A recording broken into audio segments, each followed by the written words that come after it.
Welcome to the Warp. I'm Jack Rita. In this video, I'm going to be taking a look at the top 10 green alert as any player aliens. And these are aliens that you can use whether you're a main player, an ally, or not involved in the encounter at all. As any player, as it'll say right there at the bottom, as any player, you can use them every encounter potentially. So this is especially important, I think, in games where you have 6 or 7 or 8 players, large group games, because the reality is if you have an alien that you can only use as the offense or only as the defense, or even just as a main player, there's a good chance that you will only get to use your alien once in the game and you might not use it at all. So as any player is especially good in the large group games, it's good in any player count. In fact, I have a custom combo card that is specifically designed for this. It's for large groups, and all of the aliens are as any player. I also have a custom age card for the Cosmic Campaign that is also for large groups, and it forces you to use those types of aliens. And I'll cover that in a different video. In this one, we're going to just take a look at 10 of the best as any player aliens just in the green alert level. These are aliens that are fun to play, and they're also usable throughout the game. So even if you never get a turn, you will have used your alien power. So let's dive in. We'll look at those aliens, what they do, and why I like them. So our first one is Assessor. This is from Cosmic Odyssey. And Assessor was an old alien from previous editions, but it's been changed so that it's easier to figure out and doesn't rely on any other variant like Lucre, which is now Lux. So the Assessor is a mandatory alien as any player. After another player, as the offense or an ally, sends more than one ship into the encounter, use his power to draw a card at random from that player's hand and place it face down on this sheet. Cards on the sheet are not part of your hand, but you can look at them. At the end of the encounter, if you have 8 or more cards on the sheet, choose one to add to your hand, then discard the rest. Furthermore, when another player would draw cards as rewards or as part of a new hand, you may give that player one card of your choice from the sheet as a refund instead of one of the cards that they would gain. So, now, Assessor can be ignored. If everyone is only just sending one ship into an encounter, then the Assessor is not really going to be able to do anything. But in my experience, that just doesn't happen very often. You have all players these days are paranoid about game effects that target a single ship. So people tend to want to send 2 ships when they're on the offense. And if they're after rewards, they're usually looking for more than just one. So they're going to send more than one ship. So Assessor gets to do its thing. And it's a bit of a slow burn. For Assessor to gain one of the best cards on their sheet, they've got to wait until they're 8. And for other players to have to get a refund, they got to wait until they're drawing a card. So either going to get a reward or they're drawing a new hand, which doesn't happen that often. So you don't have to worry about Assessor meddling with your things too much. However, he is taking cards at random from your hand. So that is a big deal. And that's one of the reasons why Assessor is fun to play. You're targeting these players. You have to do it. It's mandatory. The taxes must flow. So that's our first one. Our next alien is from Cosmic Eons, and it is Bleeding Heart. Now, this is a bizarre alien. You have the power of rapport. It's optional, so you don't have to do it. On any encounter, before allies are invited, you may use this power to say, "Let there be peace." If you do, all attack cards with a value of 10 or lower become negotiate cards when revealed, and all compensation is doubled. So having Bleeding Heart in the game means that there's going to be probably more deal situations than normal. And if somebody tries to screw over another player by not revealing a negotiate card, whether on purpose or as a result of the Bleeding Heart changing their attack 9 into a negotiate, there's going to be a lot of compensation moving around. Doubled compensation, that's going to be a big deal. You're losing 4 ships on your first encounter. You might be taking the entire hand from your opponent. So that's going to create for a wildly different game than what would be normal. And that's why I like it. I like aliens that really shake up the dynamic of any given game in a major way. And Bleeding Heart definitely does that. So yeah, that's going to be one that you will be able to use every encounter if you so choose. Our next one is Hunger, and Hunger also comes from Cosmic Eons. So this is a mandatory alien. You have the power of extra helpings. At the start of your turn, use this power to take one card at random from each other player's hand. So again, that part of the effect, you're probably not going to do more than once in a group of 8 players, maybe a couple of times, but at the start of each other player's turn, use this power to take one card at random from that player's hand. So you're going to be able to use Hunger every turn, every time, not every encounter, but every turn. Every time it's a new player's turn, you're getting a card at random from that player's hand. And at the start of your turn, you're going to get one from everybody. And it's especially good in a large group because then you're getting 6 or 7 cards at the start of your turn. So it's great also if you are going early in the game. You might get 2 turns, 2 times to fire that, but you'll be picking up cards throughout the game, and that is always fun. Our next one is from Cosmic Odyssey. It is Inferno. And Inferno is an optional alien. Has some game setup, so you're going to shuffle in the additional 5 copies of the Inferno Flare into the Cosmic deck after hands are dealt. So this is an alien that has 6 copies of its Flare. One will start shuffled into the deck normally, and so somebody might get it in their starting hand, or they might not, but then there will be other copies. So as the game goes on, you're going to be getting to those flares. And what makes it interesting for Inferno is they want to get their own flare if they can, more than anybody normally wants to get their flare. And that means if Inferno is allying, they're going to be more likely to want to get rewards from the Cosmic deck than they will be from the reward deck. Depending on the player. I definitely will be going for the Cosmic deck. That's where the flares are, and Inferno wants flares. So let's take a look here. You have the power to flare. After another player plays a flare and attempts to return it to their hand, you may use this power to take it instead. When you have no encounter cards and you would discard your hand to draw a new one, reveal any flares in your hand, set them aside, draw your new hand, and then add the set-aside flares to your hand. So once Inferno gets their hooks onto flares, they tend to hold on to them for the rest of the game. So, the reason that they want them is because the Inferno super effect is if you have 5 flares and 2 of them are Inferno flares, you win the game. So that is an alternate win alien that can win the normal way, and it's an alien that is very powerful. And probably among all of the alt-win aliens, Inferno is one of the most likely aliens to win through its alternate win condition. And that is because it's hard to resist playing those flares. And if Inferno bides their time long enough, they can usually get the 5 flares and have 2 of them be Inferno flares.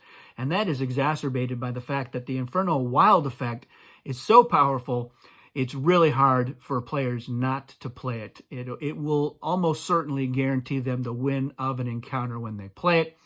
And then they have to give that flare to Inferno. So it's something you'll maybe do once, but who's going to be crazy enough to do it again if they get an Inferno flare as well? Maybe if they can go for the win, who knows? All right, our next one is from the base set. It's Miser, classic alien.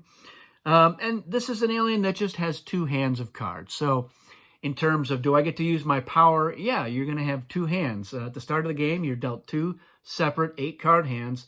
After you look at them, you choose one to be your hand and the other is your horde, which you place face down on your sheet. And then you're just able to play cards from either hand as if they were all part of the same hand.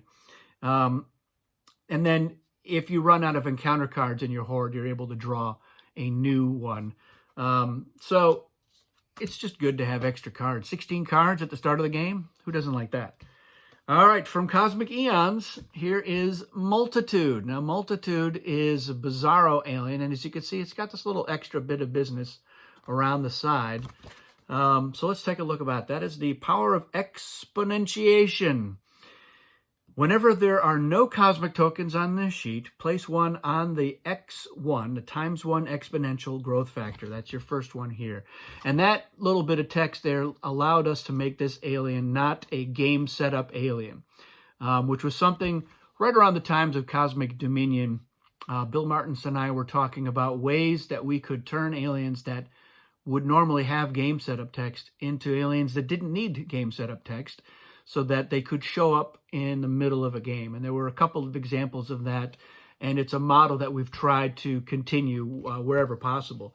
So this one we felt you didn't need to make it game setup. You just making sure that you can put a token on there, because that's going to move around. It's going to move from here to here to here to there to there to there if all things go well for Multitude. So whenever your color as Multitude or any special Destiny card, that is a Destiny card that says something like attack the player with the most foreign colonies, not a wild, those are separate.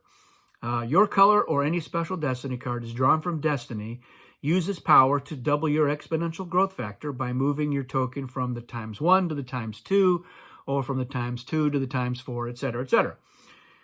Now, whenever a wild Destiny is drawn from the Destiny deck, uses power to reset your exponential growth factor to ×1.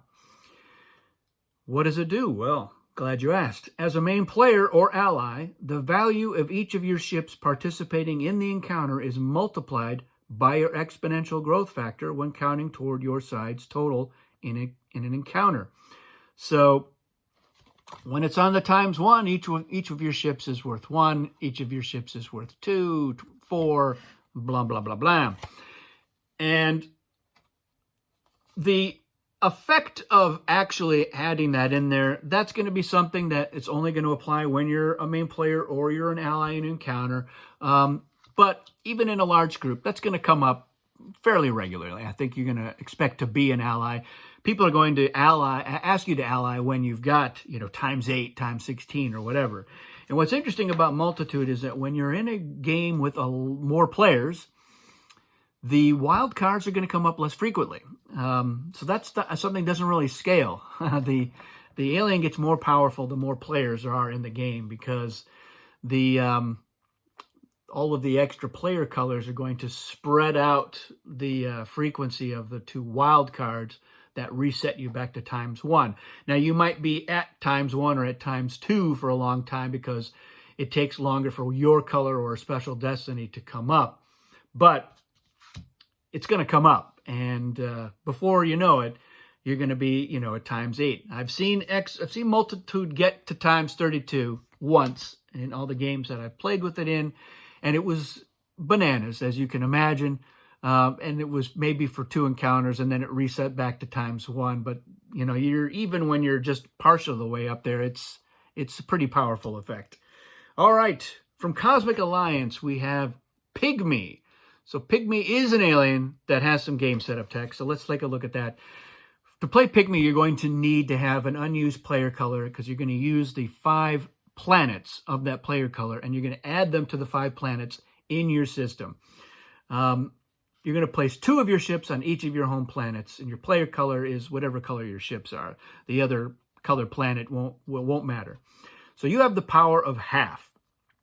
Each of your home worlds counts as only half of a foreign colony for all other players, rounded down.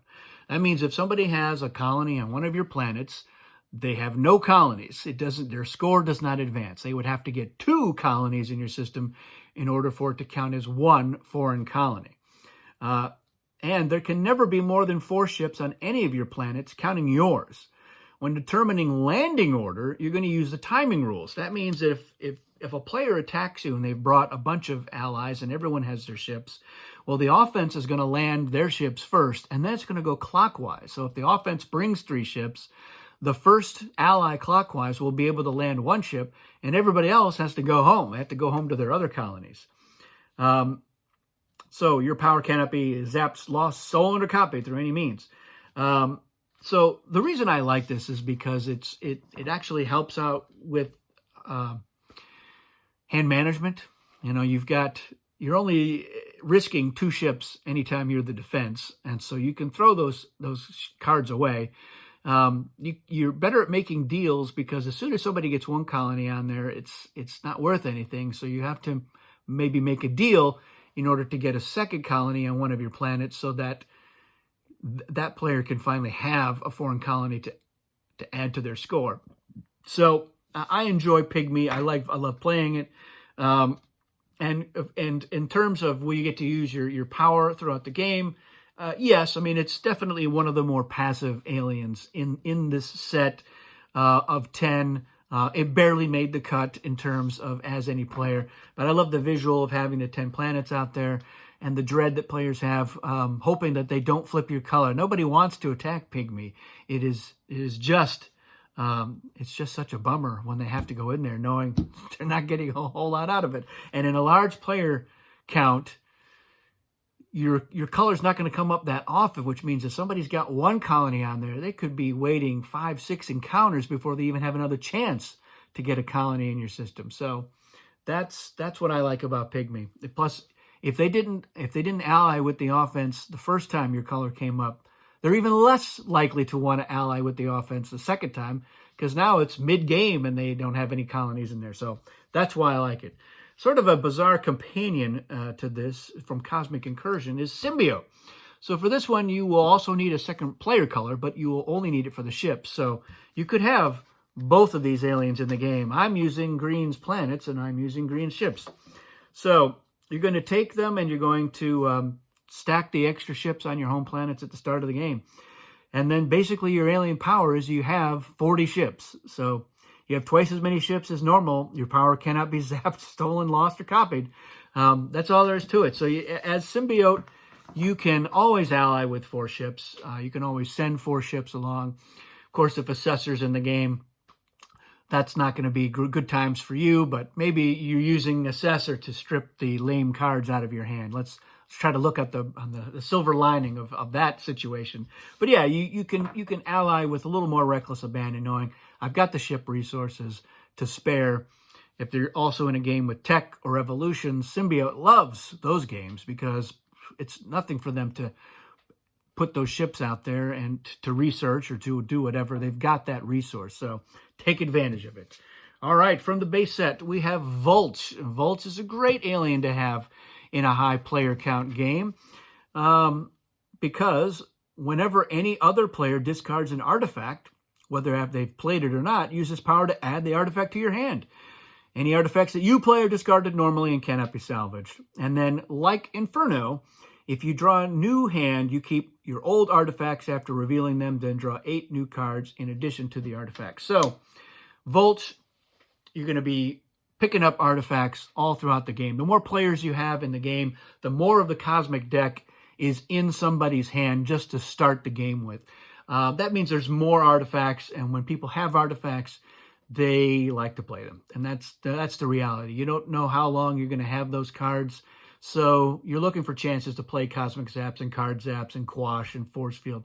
You're going to play them, and Vultch is going to be able to accumulate those and then really think about when's the best time to use these artifacts to my advantage. It gets you invitations because they're like, all right, well, we know that he's got the Force Field, or we know that he's got the Cosmic Zap or the Card Zap. Let's get him on our side. So Vultch is a great alien to play at any player count, really good at the high player count. And then finally, from Cosmic Odyssey, it's the new version of Zombie. The old version of Zombie is fine for the same reasons that this one is. This is just a better zombie, in my opinion. So power of reanimation. During each regroup phase, use this power to free all of your ships in the warp, sending them to one of your home planets, including a planet where you didn't have a colony at all. And you may free other players' ships as part of a deal with those players. So this zombie can get compensation because their ships do go to the warp. And it's really hard for this zombie to lose their alien power. If they've lost all of their ships on a planet, at the next regroup, they can put all of those ships that they lost back on that same planet. So they're not going to run out of home colonies anytime soon. Certainly if they have stripped all of their planets and they're putting them on their foreign colonies, then they run the risk of losing their power. Because if they don't occupy 3 home planets, they do lose this power. But again, I've never seen it happen, and I've been playing with this version of this version of this alien zombie for much longer than Odyssey's been around. It's just the version of zombie that I've always preferred. So I had a custom version of it that has been in my set for many, many years. So has never lost its power. So these are all aliens that you can use as any player. They're great when you have a lot of players in Cosmic Encounter, which is what I like. I really don't ever want to play Cosmic at 3 players. I'll play it at 4, but I'll complain about it. 5 is usually my minimum where I feel satisfied. And that's because I like the negotiation. I like the interaction between the players. I like the alliances. And at 5, you know, if you split the allies, there's definitely going to be more on one side than on the other. And you're more likely to get that kind of a split the more players you have in there. Somebody's like, we'll buck the system. I'm going with the defense. And like, oh, no. So that's what I like about these. So, yeah, I recommend it. Try it out. Throw some of these aliens in a mix together and then play them. Let me know what you think. What are your favorite as any player aliens? And what do you think of these aliens? Let me know in the comments, and we'll see you again soon.